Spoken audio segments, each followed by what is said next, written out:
بسم اللہ الرحمن الرحیم۔ السلام علیکم ناظرین، میں ولی مصبی پروگرام قرآن اہل بیت در قرآن کے ساتھ آپ کی خدمت میں حاضر ہوں۔ آج 18 رجب ہے، 9 فروری اور جمعہ کا روز ہے۔ پروردگار کی بارگاہ میں دعا گو بھی ہوں اور امید بھی ہوں کہ پوری دنیا میں آپ جہاں کہیں بھی ہوں گے صدقے میں محمد علیہ محمد علیہ السلام کے خیر رافیہ سن۔ ناظرین، آپ کو ہمارے پروگرام کے فارمیٹ کا علم ہے، مختلف عنوانات کے ساتھ آپ کی خدمت میں جو ہے وہ حاضر ہوتے ہیں۔ آج ہمارا عنوان فلسفہ دین ہے، اور فلسفہ دین پہ اوپر گفتگو کرنے کے لیے آپ کی دل عزیز شخصیت، یقیناً آپ کی شخصیت کسی تعارف کی محتاج نہیں ہے۔ ہمارے ساتھ موجود ہیں نجف اشرف عراق سے جناب آیت اللہ سید نسیم عباس نجوی صاحب۔ قبلہ آپ کو پروگرام میں خوش آمدید کہیں گے اور آپ کی خدمت میں سلام عرض کریں گے۔ علیکم السلام ورحمۃ اللہ وبرکاتہ۔ مفتی صاحب سلامت رہیں۔ جزاک اللہ قبلہ، جزاک اللہ۔ ناظرین، ہمیشہ کی طرح تھوڑی سی تمیدی گفتگو کے ساتھ پروگرام کا آغاز کریں گے۔ جناب موسیٰ علیہ السلام اور امت رسول خدا صلی اللہ علیہ وآلہ وسلم سے تخفیف نماز کی وجہ کیا تھی؟ اس کے وہ سوال ہوتا ہے، اس پہ روشنی ڈال دیں۔ اعوذ باللہ من الشیطان الرجیم، بسم اللہ الرحمن الرحیم، الحمد للہ رب العالمین، والصلاة والسلام علی سید الانبیاء والمرسلین وعلی آلہ الطیبین الطاہرین واللعنۃ الدائمہ علی اعدائہم اجمعین، اما بعد فقد قال اللہ سبحانہ وتعالی فی کتابہ المجید، بسم اللہ الرحمن الرحیم، ومن یبتغ غیر الاسلام دینا فلن یقبل منہ وهو فی الآخرۃ من الخاسرین۔ صدق اللہ العلی العظیم۔ دین اسلام کا فلسفہ اور اس کی علتوں کو، اسباب کو جاننا اگرچہ واجب نہیں ہے، یعنی جب انسان کو یہ پتہ چل جائے کہ یہ اللہ کا حکم ہے اور اللہ اور رسول اور اہل بیت کی طرف سے ہے، تو ایز اے بندہ بندگی ادا کرتے ہوئے خدا کے اس حکم کے سامنے سر تسلیم خم کر لے۔ لیکن انسان کے یقین اور اطمینان میں اضافے کے لیے بعض اوقات انسان مطمئن ہونا چاہتا ہے، یقین چاہتا ہے، معرفت میں بلندی چاہتا ہے۔ جیسے ابراہیم علیہ السلام نے اللہ سبحانہ وتعالیٰ سے سوال کیا، کیف تحیی الموتی، اے میرے پروردگار تو مردوں کو زندہ کیسے کرتا ہے؟ تو اللہ نے آگے سے سوال کیا، اولم تؤمن، کیا تو ایمان نہیں لے کے آیا؟ قال بلا، جناب ابراہیم علیہ السلام نے عرض کیا، پروردگار ایمان تو میں رکھتا ہوں، لیکن لیطمئن قلبی، تاکہ میرا دل مطمئن ہو جائے کہ وہ ساری چیز میں اپنی آنکھوں سے دیکھ لوں کہ وہ سارا پروسیجر کیا ہے۔ تو اسی فلسفے کے تحت جو بعض روایات ہم تک پہنچی ہیں، بعض چیزوں کی احکام کی علتیں، اسباب بیان اور اس کے کازز ریزنز کیا ہیں، وہ انشاءاللہ انسان کے ایمان اور معرفت میں سے اضافہ ہوتا ہے اور یقین میں اضافہ ہوتا ہے۔ تو یہاں پہ جو آپ نے کوشچن کیا کہ جب رسول خدا صلی اللہ علیہ وآلہ وسلم نے جب معراج پہ آپ تشریف لے گئے تو 50 نمازوں کا حکم دیا گیا۔ سابقہ امتوں پہ بھی نمازیں فرض تھیں، زیادہ نمازیں فرض تھیں، روزے بھی 1 مہینے سے زیادہ فرض تھے، لیکن رسول خدا صلی اللہ علیہ وآلہ وسلم کو اللہ نے رحمت للعالمین بھی بنایا اور خصوصاً ان کی امت کے لیے تخفیف کی۔ تو جب معراج پہ آپ تشریف لے گئے تو علل الشرائع میں ایک روایت ہے کہ اللہ نے رسول خدا کی امت پہ 50 نمازیں فرض کی تھیں، لیکن جب واپس آ رہے تھے تو جناب موسیٰ علیہ السلام نے عرض کی کہ یا رسول اللہ، میں روایت عرض کر دیتا ہوں کہ آپ اپنی امت سے تخفیف چاہیں۔ یہاں پہ ایک کویسچن پیدا ہوتا ہے جو معصوم نے جواب دیا، بلکہ بعض چینلز پہ یہ ڈسکس ہوئی یہ بات اور عجیب آپس میں اختلاف مولوی صاحبان کے درمیان مختلف فرقوں کے تھے تو شروع ہو گیا۔ تو اس کا آنسر جو خود معصوم نے دیا ہے کہ اللہ نے وہ تخفیف، اللہ نے جب 50 نمازیں فرض کی تو رسول اللہ نے تخفیف نہیں سوال کیا، موسیٰ علیہ السلام نے سوال کیا، تو آپ نے تخفیف کا سوال کیا۔ اب اس میں ریزن کیا ہے، علت کیا ہے؟ یہاں پہ 127 نمبر صفحہ علل الشرائع میں ایک روایت ہے جس میں امام زین العابدین علیہ السلام اپنے بیٹے زید سے جب انہوں نے سوال کیا تو ان کا جواب دے رہے ہیں کہ یہ جو 50 نمازیں تھیں، کیف لم یسألہ التخفیف عن امتی حتی قال له موسیٰ ابن عمران، کہ اللہ کے رسول نے 50 سے کم نمازوں کا سوال نہ کیا، تخفیف نہ چاہی، لیکن موسیٰ علیہ السلام نے جب سوال کیا تو اس وقت آپ نے اللہ سے سوال کیا کہ پروردگار میری امت سے تخفیف کیجئے، نمازیں کم کر دیں۔ تو جب کہتے ہیں امام علیہ السلام قالا فسأل التخفیف فإن امتک لا تطیق ذلک، موسیٰ علیہ السلام نے کہا کہ آپ کی امت کے اندر یہ طاقت ہمت نہیں ہے کہ وہ دن میں 50 فرض نمازیں پڑھیں۔ فقال یا بنی ان رسول اللہ کان لا یخترع علی ربہ ولا یراجعہ فی شیء یامرہ بہ، کہ رسول خدا کی یہ صفت تھی کہ اللہ اگر کوئی حکم دیتا تھا تو اس حکم کے یعنی تبدیلی میں یا اس قسم کا سوال نہیں کرتے تھے، اور خدا کے اوپر اپنی تجاویز کو پیش نہیں کرتے تھے۔ خدا جو حکم دیتا تھا اس پہ من و عن رسول خدا صلی اللہ علیہ وسلم اس کو قبول کرتے تھے اور اس کی تبلیغ کرتے تھے۔ صحیح۔ فلما قالہ موسیٰ ذلک فکان شفیعا لامتہ الیہ، جب موسیٰ علیہ السلام نے رسول خدا سے عرض کی کہ آپ کی امت کے اندر طاقت نہیں ہے، اتنی نمازیں نہیں پڑھ سکے گی، تو آپ لہٰذا یعنی وہ جیسے کہ اب بھی آپ دیکھتے ہیں کتنے مسلمان 5 نمازیں بھی نہیں پڑھتے، یعنی اتنا اس کو زحمت سمجھتے ہیں، حالانکہ نماز رحمت ہے، نماز تحفہ ہے، معراج المومن ہے، قرب خدا کا ذریعہ ہے، قربان و کل تقی ہے۔ تو یہاں پہ ان صلاۃ تنہی عن الفحشاء عن المنکر جیسے کہ آیات میں بھی ہے، تو یہاں پہ موسیٰ علیہ السلام نے جب رسول خدا کی امت کے لیے سفارش کی تو فرماتے ہیں لم یجوز لہ رد شفاعت اخی موسیٰ، اس وجہ سے چونکہ شفاعت کر رہے تھے اور موسیٰ علیہ السلام کی بات کو بھی رد نہیں کرنا چاہتے تھے، اور آپ کی امت کے لیے وہ سفارش کر رہے تھے۔ فرجع الی ربہ فسألہ تخفیف الی ان ردہ الی 5 صلوات، تو پھر اللہ سے جا کے سوال کیا رسول خدا نے کہ پروردگار، موسیٰ علیہ السلام نے بھی سفارش کی، آپ لطف کریں اور میری امت پہ نمازیں کم کر دیں، یہاں تک کہ 5 نمازیں فرض رہ گئیں۔ پھر جناب زید سوال کرتے ہیں امام سجاد علیہ السلام سے لما لا یرجع الی ربہ ویسأل التخفیف عن 5 صلوات، پھر 5 سے کم نمازیں کیوں نہیں سوال کیا کہ 5 سے مزید کم ہو جاتی مثلا، اس کی علت اور ریزن کیا ہے؟ فرماتے امام قد سأل موسیٰ ان یرجع الی ربہ، موسیٰ علیہ السلام نے یہ بھی کہا تھا کہ یا رسول اللہ آپ کی امت جو ہے اور مزید کام کروا لے نمازیں اپنی امت کے لیے جو فرض نمازیں۔ فقال لو یا بنی اراد ان یصل لامتہ التخفیف مع اجر 50 صلاۃ، اس لیے 5 سے کم نمازیں نہیں کروائیں کیونکہ ہمیں رسول خدا کی امت پڑھے گی 5 نمازیں، ثواب 50 کا ملے گا۔ اور دلیل کیا ہے؟ قرآن سے دلیل ہے، یقول اللہ من جاء بالحسنہ فلہ عشر امثالہا، کہ جو ایک نیکی لے کے آئے گا، قرآن کہہ رہا ہے اس کو اس کے 10 گنا ثواب ملے گا۔ تو جب 5 نمازیں ہوں گی تو 10 کو اگر 5 سے ضرب دیں تو 50 نمازوں کا ثواب ملے گا، جو فرض اللہ نے 50 کی تھی، یعنی پڑھیں گے 5 ملے گا ثواب 50 کا، اس لیے کام نمازیں نہیں کروائیں تاکہ وہ اجر کام نہ ہو جائے میری امت کا۔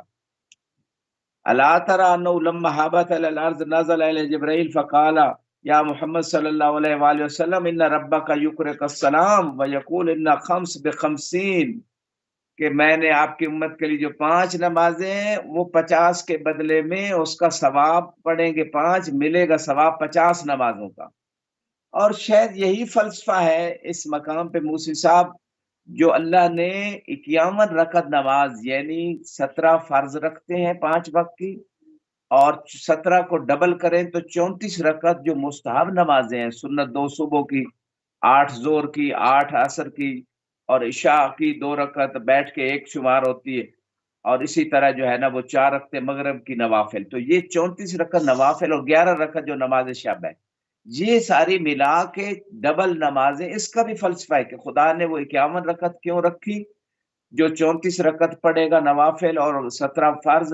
اصل میں ہمارے فرائض جو ہیں اس میں ہمارا خضوع خشوع، ہماری کوتاہیاں ہوتی ہیں، ان کوتاہیوں کی تتمیم کے لیے، اس کے اجر کو تمام کرنے کے لیے اللہ نے یہ ڈبل نمازیں سنت کے طور پہ رکھ دی ہیں، تاکہ امت میں جو ان کو پڑھنا چاہے اس سے ان کا اجر بھی کام نہ ہو، اور وہ جو نقص واجب نماز میں رہ گیا وہ بھی پورا ہو جائے، اس کا فلسفہ ہے۔ یہاں پہ موسی صاحب ایک اور سوال کیا جناب زید نے اپنے بابا امام سجاد سے کہ پھر یہ کیا وجہ ہے کہ موسیٰ علیہ السلام کہہ رہے تھے کہ آپ واپس لوٹیے اپنے رب کے پاس جائیے، تو خدا تو ہر جگہ موجود ہے، یہ آنے جانے کی کیا بات ہے یہاں؟ اللہ کے پاس جائیں اور پھر جا کے، تو یہ کیا فلسفہ ہے؟ یہ بھی ایک بہت بڑا مسئلہ ہے عقائدی، اس کا جواب امام علیہ السلام نے یہاں دیا ہے۔ فرمایا تعالی اللہ ذالک علوا کبیرا، اللہ تو اس بات سے بلند و بالا ہے کہ کسی خاص جگہ خدا بیٹھا ہے تو دوسرا مکان خالی ہو، ایسی نہیں، خدا ہر جگہ موجود ہے۔ تو آپ یہاں پہ جواب دیتے ہیں یہ ایسے ہی ہے جیسے ابراہیم علیہ السلام نے کہا تھا انی ذاہب الی ربی سیہدینی، کہ میں اپنے رب کے پاس جانے والا ہوں۔ تو یہ ایک اور پھر آیت پیش کی، جیسے موسیٰ علیہ السلام نے کہا وَعَجِلْتُ إِلَيْكَ رَبِّ لِتَرْضَىٰ، کہ میں تیری طرف آیا ہوں تاکہ تو راضی ہو جائے۔ اور اسی طرح فَفِرُّوا إِلَى اللَّهِ، پس اللہ کی طرف جو ہے نا آپ جائیں۔ تو یہ ساری آیتیں اور مقام پہ بھی ہیں، یعنی بیت اللہ کی طرف آئیں۔ تو یہ سارا فلسفہ کیا ہے؟ جیسے ایک اور آیت میں امام نے فرمایا وَتَعْرُجُ الْمَلَائِكَةُ وَالرُّوحُ إِلَيْهِ، ملائکہ اور روح اللہ کی طرف جو ہے نا وہ معراج کرتے ہیں۔ وَيَقُولُ فِي قِصَّةِ عِيسَىٰ بَلْ رَفَعَهُ اللَّهُ إِلَيْهِ، کہ اللہ نے عیسیٰ علیہ السلام کو اپنے پاس اٹھا لیا۔ وَيَقُولُ وَإِلَيْهِ يَصْعَدُ الْكَلِمُ الطَّيِّبُ وَالْعَمَلُ الصَّالِحُ يَرْفَعُهُ، کہ اللہ ہی کی طرف سے کلمہ طیبہ اللہ ہی کی طرف سے یعنی اس کی طرف بڑھتا ہے، اسی کی طرف بلند و بالا ہوتا ہے۔ اور پھر فرمایا عمل صالح، جو نیک عمل ہے وہ بھی اس کو جو ہے نا خدا بلند کر دیتا ہے، یعنی اپنی طرف اس کو لے لیتا ہے۔ تو یہ ساری باتیں امام فرما رہے ہیں جو آیتیں، اور بھی ان میں یہ بات وارد ہوئی ہے۔ اصل میں مقصد یہ ہے کہ بعض چیزیں، بعض مکانات، بعض جگہیں جیسے مسجد ہے، کعبہ ہے، اس کے شرف کی وجہ سے جب بندہ وہاں جاتا ہے تو گویا وہ خدا نے اس جگہ کو ایک شرف بخشا ہے۔ تو اس طرف جانا، مسجد کی طرف جانا، کعبے کی طرف جانا، یہ خدا ہی کی طرف جانا ہے، خدا کے قرب کی طرف جانا ہے، خدا کی طاعت کی طرف جانا ہے۔ تو اس چیز کے شرف کی وجہ سے، عزت و اکرام کی وجہ سے اس طرف جایا جاتا ہے، ورنہ اللہ ہر جگہ موجود ہے۔ معراج پہ اللہ اپنے حبیب کو کچھ خاص آیات دکھانا چاہتا تھا جو آسمانوں میں تھی، اس لیے وہاں بلا لیا۔ تو یہ یہاں پہ جو ہے یہ وہ راز ہے جو نماز کی تخفیف کا تھا۔ تو لہذا امت کو چاہیے کہ اس تخفیف کا فائدہ اٹھائے، 5 نمازیں پڑھ کے 50 کا ثواب لے، اور 17 رکعت اٹھتے بیٹھتے چلتے پھرتے وہ جو 34 رکعت نوافل ہیں ان کو بھی اگر پڑھے گا تو روحانیت میں اضافہ ہوگا، خدا سے تعلق میں اضافہ ہوگا، نماز جو واجب ہے اس کی قبولیت کے زیادہ چانس ہیں، اس کی برکات بڑھ جائیں گی۔ جی موسیف صاحب۔ بہت خوبصورت طریقے سے قبلہ نے جو تخفیف نماز کا فلسفہ ہے ان کو روایات اور ادلہ سے جو ہے وہ پیش کیا۔ رسول خدا صلی اللہ علیہ وآلہ وسلم اور جناب عقیل سے دوہری محبت کیوں کرتے تھے؟ جی اس کی بھی علت علل الشرائع میں شیخ صدوق الہرامہ نے ذکر کی ہے۔ میں وہ پہلے روایت عرض کر دیتا ہوں، پھر جناب عقیل کے حوالے سے تھوڑی سی گفتگو ہوگی۔ یہاں پہ صفحہ 128 پہ ایک روایت ہے جس میں رسول خدا صلی اللہ علیہ وسلم سے ارشاد ہوتا ہے یقول لعقیل انی لاحبک یا عقیل حبین، اے عقیل میں آپ سے دوہری محبت رکھتا ہوں۔ حبن لکا، ایک یہ کہ میں آپ سے محبت رکھتا ہوں کہ آپ اس قابل ہیں کہ آپ سے محبت رکھی، وحبن لحب ابی طالب لکا، کیونکہ ابو طالب علیہ السلام بھی آپ سے محبت رکھتے تھے، تو جس چیز کو ابو طالب محبوب رکھتے ہیں میں بھی اس چیز کو محبوب رکھتا ہوں۔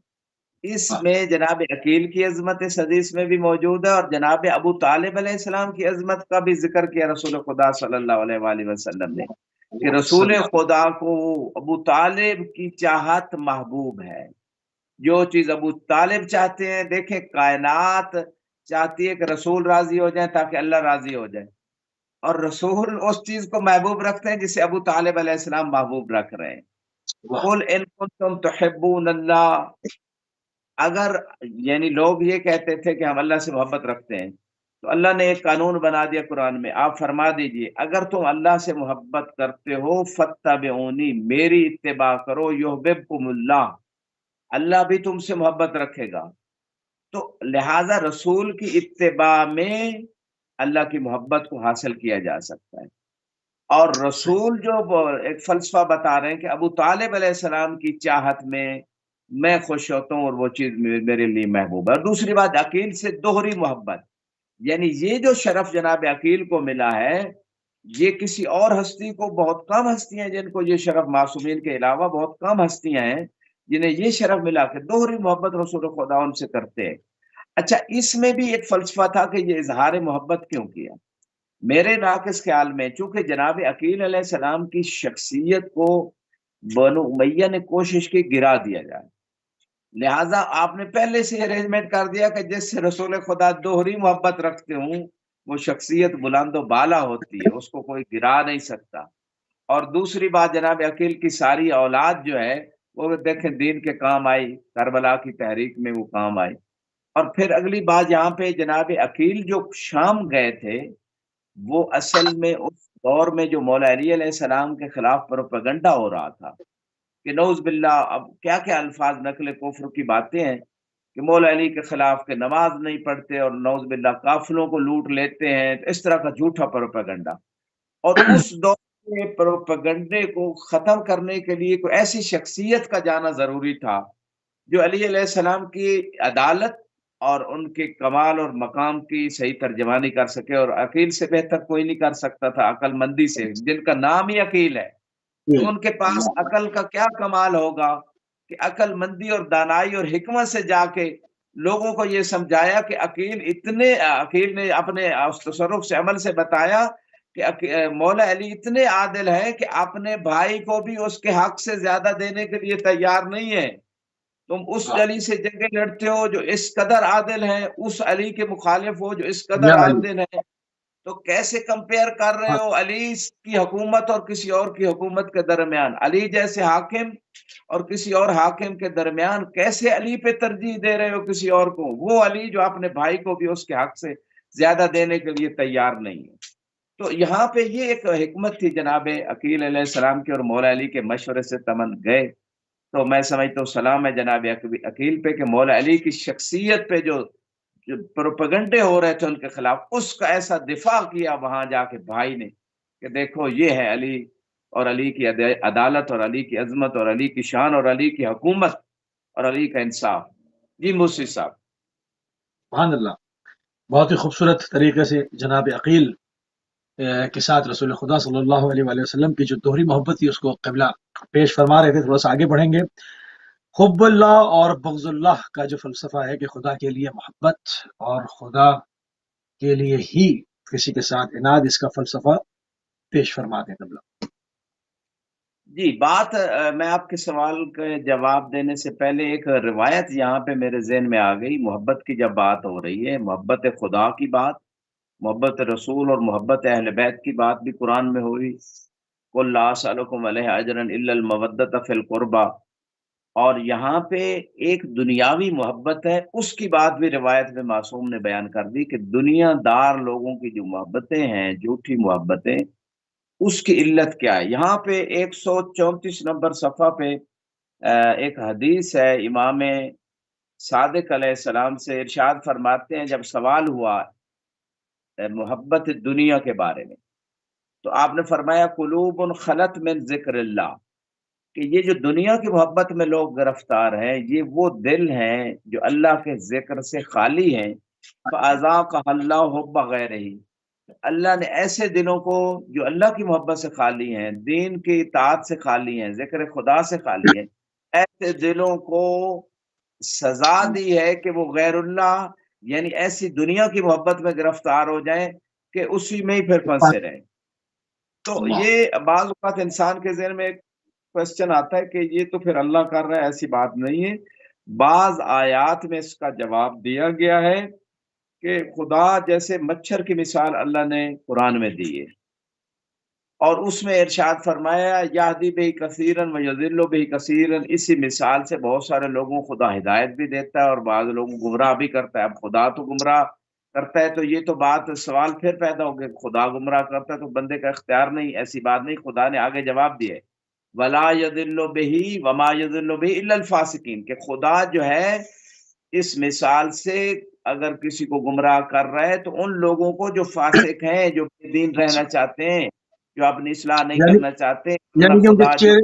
یعنی ان کے چہرے پہ سے نقاب اتار دیتا ہے، جی جی سادہ الفاظ ہے نا۔ جی جو بندہ ہدایت چاہتا ہے خدا اسے گمراہ نہیں کرتا۔ آپ کے سوال کے جواب میں آتا ہوں، اور یہ ایمان کی علامت ہے کہ خدا ہی کے لیے محبت رکھیں، اللہ رسول اور اہل بیت کے لیے محبت رکھیں، اور اللہ رسول اور اہل بیت کے دشمنوں سے دشمنی رکھیں۔ یہی تولا و تبرہ کا مفہوم قرآن اور روایات میں ہے کہ اللہ رسول اور اہل بیت اور ان کے چاہنے والوں سے دوستی رکھنا، اللہ رسول، اہل بیت اور ان کے دشمنوں سے دشمنی رکھنا۔ یہ ایمان صافی، ایمان خالص کا جو نتیجہ ہے، ایمان خالص اسی یعنی تولا اور تبرہ سے حاصل ہوتا ہے۔ ورنہ انسان اگر ایک طرف جو ہے وہ اس چیز کو اپنا رہا ہے کہ دودھ خالص بھی اور ساتھ مکس بھی کر رہا ہے، اس میں کوئی ملاوٹ بھی کر رہا ہے، تو وہ خالص تو نہ رہا۔ تو یہاں پہ سوال کے جواب میں معصوم فرماتے ہیں، رسول خدا صلی اللہ علیہ وآلہ وسلم نے اپنے بعض اصحاب سے ایک دن ارشاد فرمایا، یا عبداللہ احب فی اللہ وابغض فی اللہ، کہ اللہ کے لیے محبت کرنا، اللہ کے لیے بغض رکھنا، ووال فی اللہ وعاد فی اللہ، کسی سے دوستی بھی خدا کے لیے کرنا، دشمنی بھی خدا کے لیے کرنا۔ فَإِنَّهُ لَا تَنَالُ وِلَایَةُ اللَّهِ إِلَّا بِذَلِكَ، کہ اللہ کی ولایت کو آپ اس کے بغیر حاصل نہیں کر سکتے۔ وَلَا يَجِدُ رَجُلٌ طَعْمَ الْإِيمَانِ وَإِنْ كَثُرَتْ صَلَاتُهُ وَصِيَامُهُ حَتَّى يَكُونَ كَذَلِكَ، جب تک اللہ کے لیے محبت اور اللہ کے لیے دشمنی نہیں ہوگی، کسی بندے کو اس کی نماز اور روزے کا اگرچہ وہ بہت زیادہ پڑھتا ہے، اس کو ایمان کی وہ حلاوت، ایمان کی وہ مٹھاس نصیب ہی نہیں ہوگی جب تک کہ وہ ایمان میں اس مقام تک نہ چلا جائے کہ اللہ کے لیے محبت اور اللہ کے لیے بغض رکھے۔ اور پھر اس کے بعد فرمایا، وَقَدْ سَارَتْ مُؤَاخَاةُ النَّاسِ يَوْمُكُمْ هَٰذَا أَكْثَرُهَا فِي الدُّنْيَا، کہ آج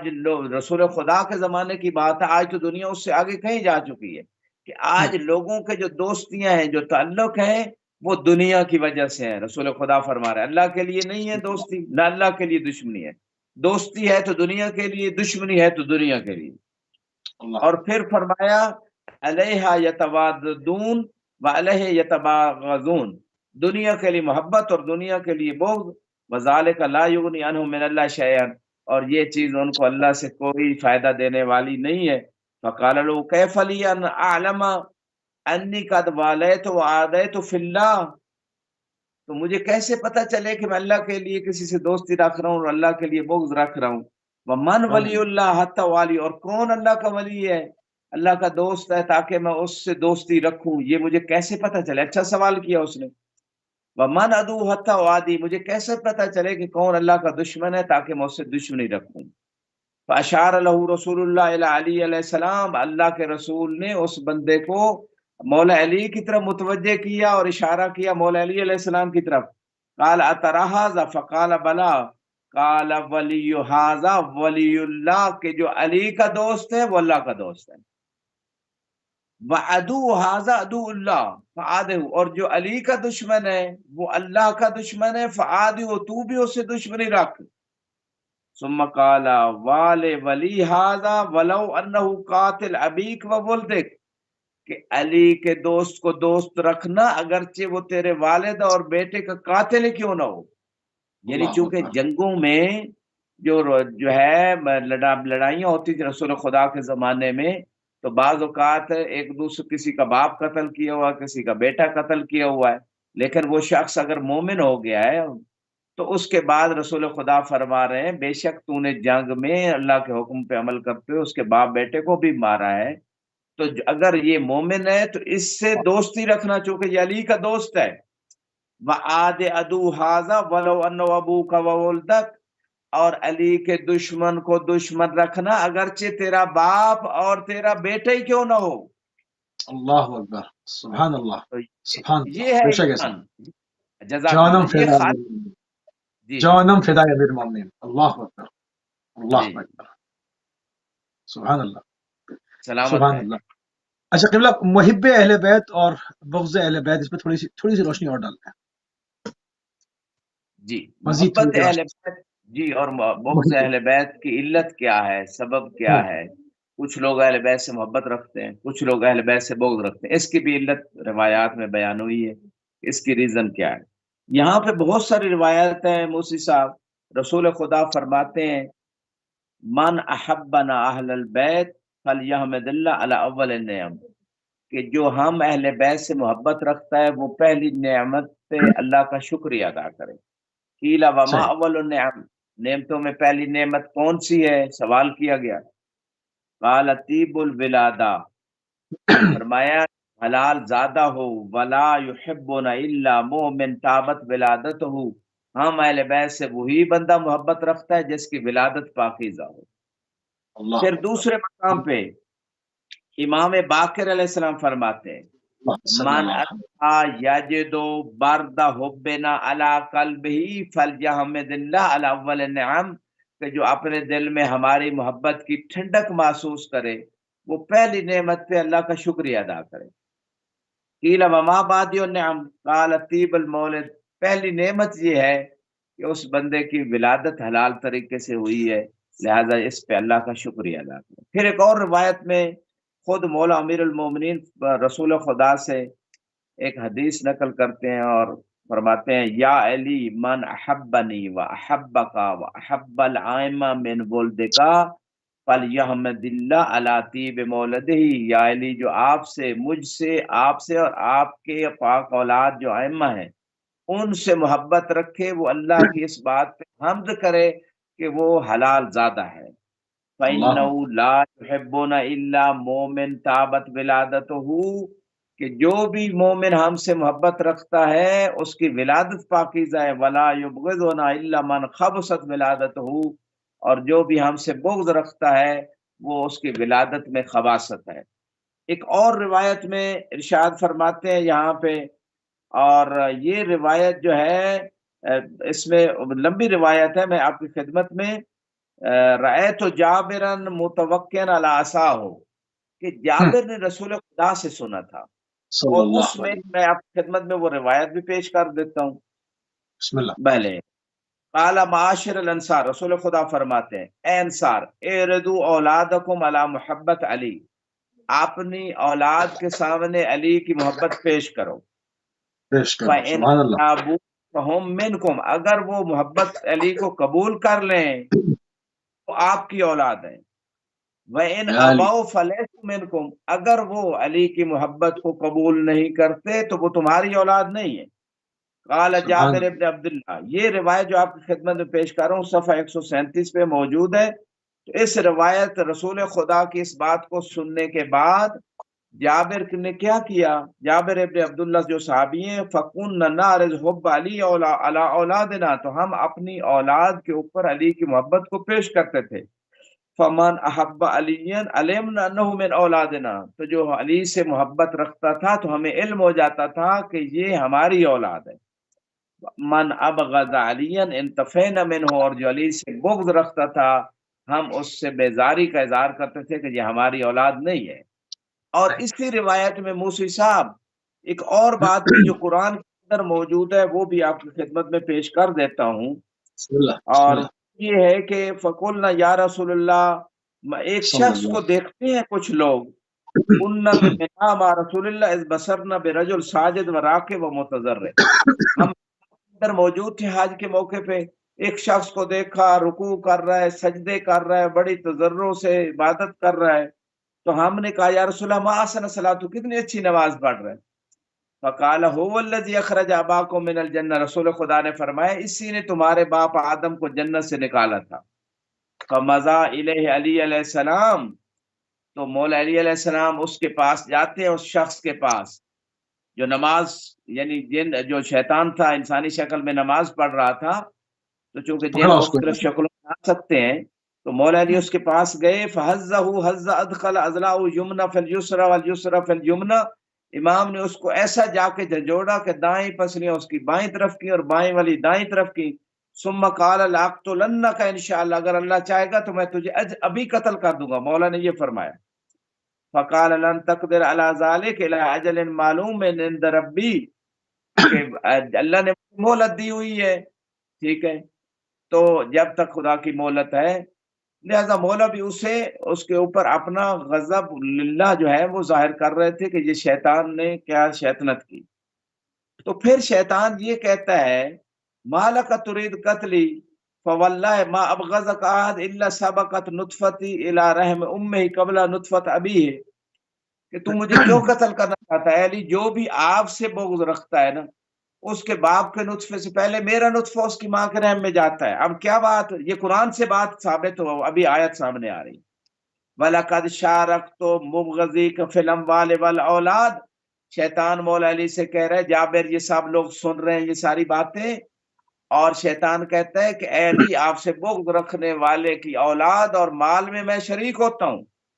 یا وہ علی قول مولا، اللہ فی محکم کتاب ہی وشارکہم فی الاموال والاولاد، کہ اللہ نے جب شیطان کو نکالا تھا اور شیطان نے کہا تھا لأغوین عبادک، کہ میں تیرے بندوں کو گمراہ کروں گا سب کو اجمعین الا عبادک المخلصین، مگر جو مخلص بندے ہوں گے تو یہاں پہ ان کو نہیں گمراہ کر سکتے۔ یہاں پہ اللہ نے کہا تھا، یہ کہہ رہا تھا نا کہ میں گمراہ کروں گا، تو اللہ نے کہا جاؤ کرو، میرے جو بندے ہوں گے وہ تیری گمراہی میں نہیں ہوں گے، اور جو تیری گمراہی میں آئیں گے وہ میرے بندے نہیں ہیں، اور جو پھر تجھے چھٹی ہے جاؤ ان کے مال میں بھی شریک ہو کے دیکھ لو اور ان کی اولاد میں بھی شریک ہو جاؤ۔ یہ قرآن کی آیت ہے، اس آیت کا اور کیا معنی بنتا ہے؟ اس کے علاوہ اور کوئی معنی نہیں بنتا۔ شیطان سے ہی خدا کہہ رہا ہے کہ ان کی اولاد میں شریک ہو جاؤ۔ تو جب نص ہے تو اس کا مطلب یہ ہے کہ جو لوگ اہل بیت سے بغض رکھتے ہیں ان کی اولاد میں جو ہے نا وہ شریک ہو جاتا ہے شیطان۔ تو رسول خدا صلی اللہ علیہ وآلہ وسلم نے یہ جو اللہم صلی روایت اور سارا واقعہ مینا میں واقع ہوا، تو بغض اہل بیت کے بہت سارے اسباب ہیں، وہ مزید بھی روایات میں آتے ہیں۔ شیطان کا شریک ہونا اور روایات ہیں، وہ بھی میں آپ کی خدمت میں جلدی سے بس چند ایک مزید روایات پیش کر بسم دیتا ہوں۔ ایک روایت میں کہ اللہ نے ایک مخلوق خلق کی ہے جو انسان نہیں ہے، لیکن وہ علی اور اہل بیت کے دشمنوں پہ لعنت کرتے ہیں۔ وہ کون سی مخلوق ہے؟ یلعنون مبغضی امیر المومنین فقیر لہو من ھذا الخلق، کہ کون ہے یہ مخلوق؟ فقال القنابر تقول فی السحر، جو تیتر ہیں وہ سحری کے وقت کیا کہتے ہیں؟ اللہم لعن مبغض علی، پروردگار علی سے بغض رکھنے والوں پہ لعنت کر۔ اللہم ابغض من ابغضہ و احب من احبہ، یہ تیتر سحری کے وقت کہتے ہیں پروردگار جو علی سے بغض رکھے اس سے تو بھی بغض رکھ، اور جو علی سے محبت رکھے اس سے تو بھی محبت رکھ۔ اور اسی طرح ایک اور روایت اس مقام پہ ہے کہ ایک دفعہ ابلیس نے دیکھا کہ لوگ مولا علی کو گالیاں دے رہے تھے، یتناولون امیر المومنین فوقف امامہم، تو یہ ابلیس جو ہے وہ ان کے سامنے کھڑا ہو گیا اور کہا ماذا قال من الذی وقف امامنا، لوگوں نے کہا یہ کون ہے؟ تو اس نے اپنا تعارف کروایا۔ جب تعارف کروایا تو اس مقام میں جو ہے نا جب تعارف کروا چکا تو فوراً یہ شیطان کہتا ہے تسبون مولاکم علی ابن ابی طالب، کیا تم اپنے مولا علی کو گالیاں دیتے ہو؟ یہ بات اس قوم کو جناب کی شیطان نے کی۔ تو ان لوگوں نے کہا من این علمت انہ مولانا، تجھے شیطان سے کہا کہ تجھے کیسے پتا چلا کہ علی ہمارے مولا و آقا ہیں؟ قال من قول نبیکم من کنت مولاہ فعلی مولاہ اللہم والی من والاہ وعاد من عاداہ وانصر من نصر وخذل من خذلہ، کہ یہ تمہارے نبی کا قول ہے کہ جس کا میں مولا اس کا علی مولا، اور پروردگار جو علی سے دوستی رکھے تو اسے دوست رکھ، جو علی سے بغض رکھے تو اس سے دشمنی رکھ، تو تمہارے نبی کا قول ہے، اس سے مجھے پتا چلا۔ تو اس کے بعد جو ہے نا اس جو قوم گالیاں دے رہی تھی مولا علی کو، اس وقت انہوں نے کہا حل انت من موالی مشیتک، کے شیطان سے کیا تو علی کے شیعوں میں سے؟ قال ما انا من موالی ولا من شیعتہ، میں علی کے شیعوں میں سے نہیں ہوں، ولیکن وما یبغض احد الا شارکتہ فی المال والولد، کہ جو بھی علی سے بغض رکھتا ہے اس کے مال میں بھی میں شریک ہو جاتا ہوں اور اس کی اولاد میں بھی شریک ہو جاتا ہوں۔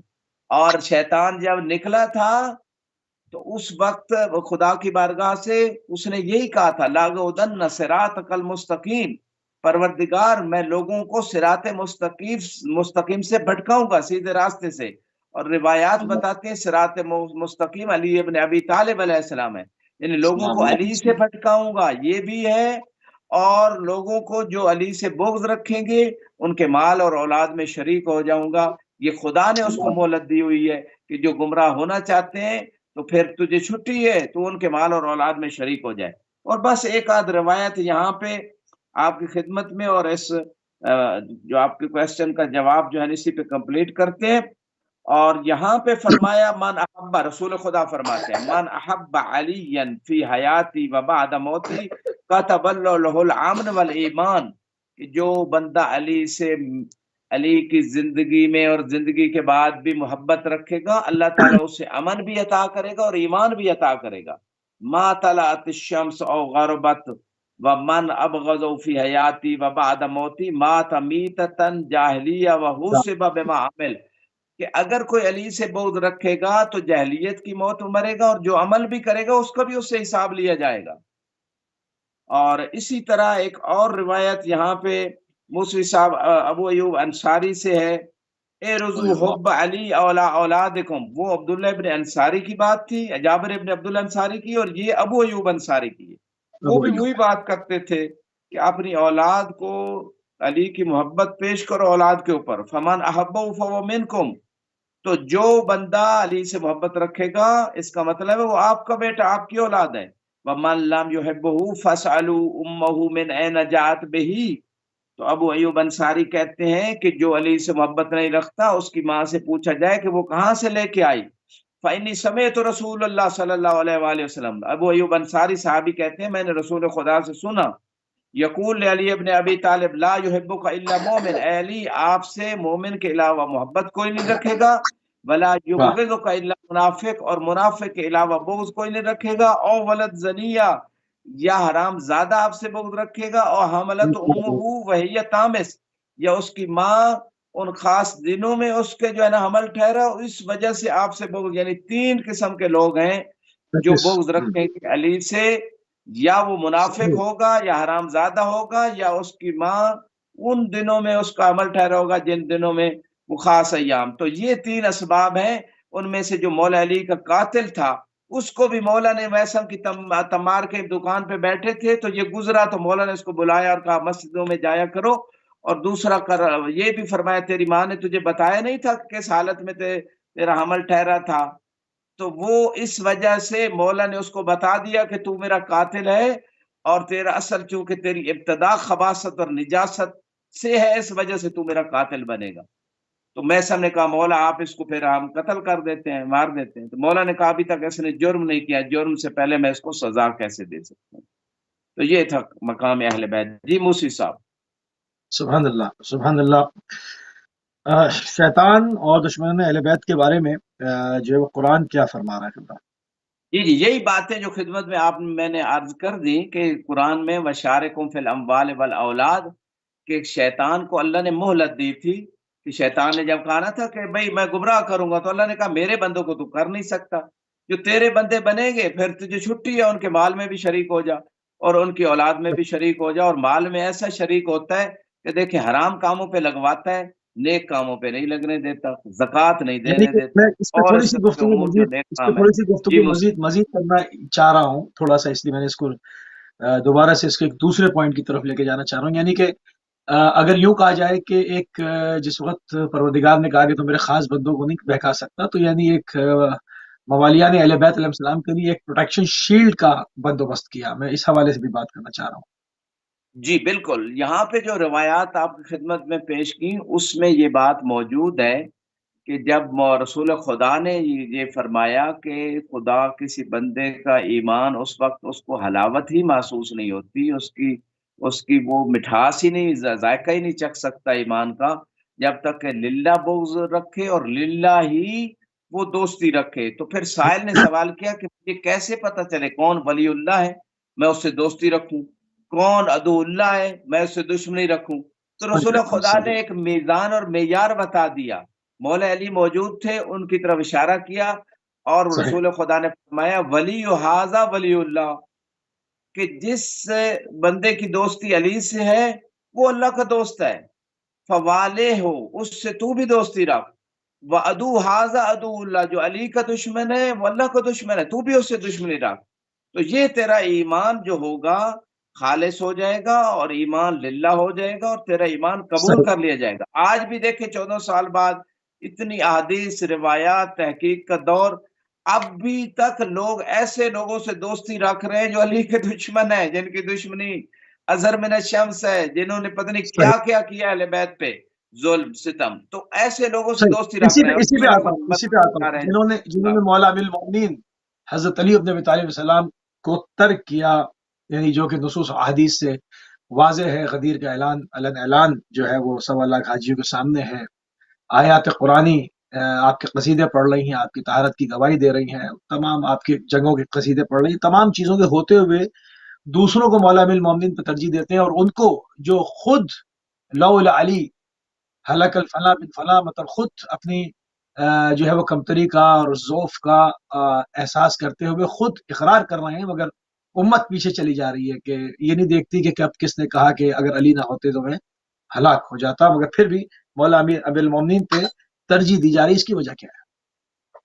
جی، میں آپ کے کوشچن کو تھوڑا ایکسپینڈ کروں گا کہ یہاں پہ اہل سنت علماء نے بھی بہت ساری آیات جو مولا علی کی شان میں آئیں اس کو تفاسیر میں بھی لکھا، بعض نے کتابیں لکھ دیں، 300 آیتوں تک بعض نے جمع کی جو مولا علی کی شان میں آئیں۔ بعض شیعہ علماء نے، عاشم بہرانی رضوان اللہ تعالی علیہ نے 1000 آیت جمع کی مولا علی کی شان میں، 1000 آیت نزلت فی علی ابن ابی طالب، پوری کتاب موجود ہے۔ اور اسی طرح جو ہے اس سے بھی زیادہ آیات مولا علی کی شان میں آئی ہیں، جہاں بھی آمنو کی بات ہے وہاں اس کے اول اور افضل مصداق علی ابن ابی طالب علیہ السلام ہے۔ اس طرح کی صلی اللہ روایات نشیہ کتابوں کے اندر موجود ہے، اور بہت ساری اور بھی آیات ہیں۔ اچھا، یہاں پہ روایات میں بھی اگر دیکھیں جتنی شان مولا علی کی احادیث رسول صلی اللہ علیہ وآلہ وسلم میں بیان ہوئی ہے سنی شیعہ مصادر میں، کسی اور نہ صحابی کی نہ کسی اہل بیت کے اور فرد کی اتنی شان بیان ہی نہیں ہوئی جتنی مولا علی علیہ السلام کی احادیث نبی میں بیان ہوئی۔ اچھا، اب یہاں پہ ایک اور بات بھی ہے، اتنی شان ہونے کے باوجود، اور پھر مولا علی وہ شخصیت ہے جو کعبے میں تشریف لاتے ہیں، مسجد میں شہادت ہے، اور اس پوری دونوں یعنی دونوں جو خدا کے گھر تھے، دونوں کے درمیان والی جو زندگی ہے وہ بھی ٹوٹل خدا کے راستے میں جہاد کرتے ہوئے گزری، چاہے وہ غزوہ بدر لیں، شب ہجرت، بستر رسول پہ سو کے قربانی پیش کرنا، جان قربان کرنے کے لیے تیار ہونا، شیب ابی طالب میں وقت گزارنا، 3 سال مشکل حالات کو گزارنا، احد، خندق، خیبر، کوئی جنگ نہیں جس میں علی کے بغیر فتح ہو گئی ہو۔